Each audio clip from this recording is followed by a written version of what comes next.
In ancient times, France was part of the Celtic territory known as Gaul or Gallia.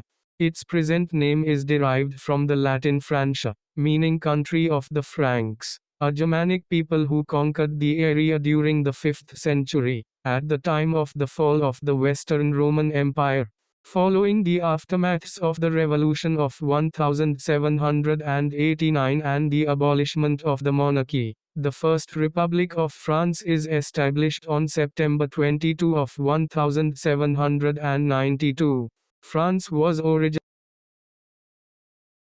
originally called Gaul by the Romans, who gave the name to the entire area where the Celtics lived. This was at the time of Julius Caesar's conquest of the area in 51-58 BC. The modern French are the descendants of mixtures including Romans, Celts, Iberians, Ligurians and Greeks in southern France. Germanic peoples arriving at the end of the Roman Empire such as the Franks and the Burgundians, and some Vikings who mixed with the Normans and settled mostly in Normandy in the 9th century. The name France comes from Latin Francia, land of the Franks. Originally it applied to the whole empire of the Franks, extending from southern France to eastern Germany.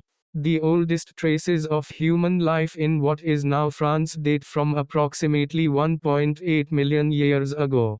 The city of Paris began in the 3rd century BCE when a Celtic tribe called the Parisii built a fortified settlement on the Isle de la site.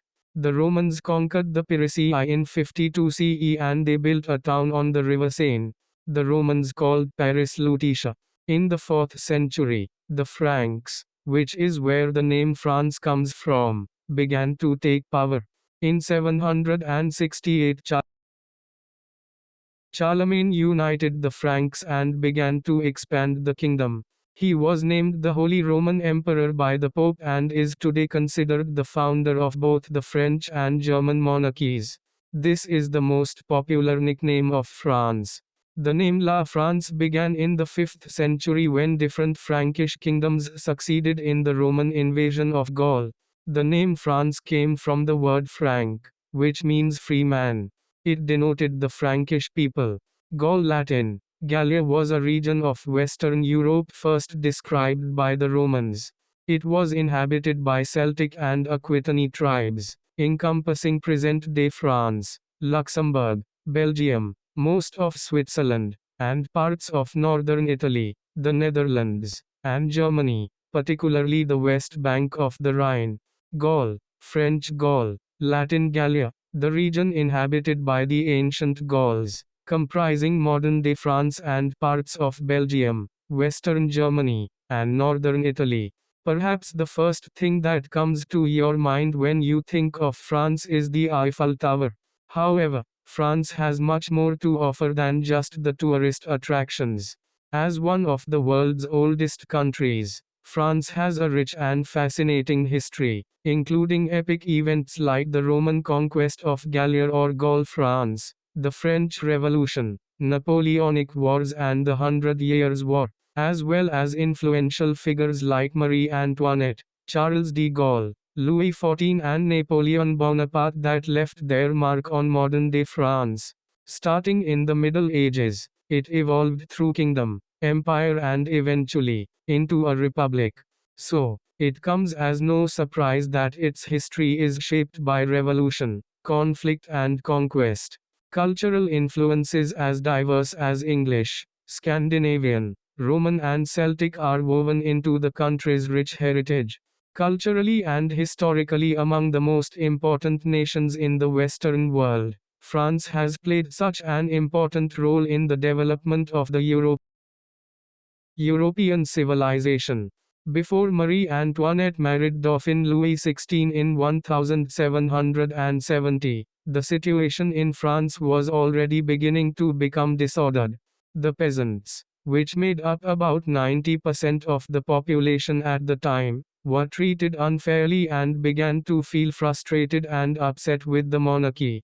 At the time, Marie Antoinette was distrusted because of her foreign birth and many of the peasants saw her as the source of their problems and disliked her. She was often seen in the past as a bad queen due to her careless spending and seemingly frivolous lifestyle. Now, with more evidence and sources, opinions have shifted. Many see Marie Antoinette as a victim of her own circumstances, as it can be seen by the state of affairs in France before her arrival, her upbringing, and public opinion before her death during the French Revolution. This essay will illustrate that Marie Antoinette was indeed a victim of her circumstances. The time before the revolution was hard for peasants as they were taxed heavily. The peasant, the farmer, the townsman, from their scanty purses were drawn the large sums required. The king and all the nobles used their power badly. Peasants paid their taxes in coin, in kind, and in labor. Therefore, they paid lots of money to cover the value of the holding, then had to send food such as corn, butter, etc. to the big house, and then he had to act as a workman for the noble his master. France, officially French Republic, French France or République Française, country of northwestern Europe. Historically and culturally among the most important nations in the Western world. France has also played a highly significant role in international affairs, with former colonies in every corner of the globe.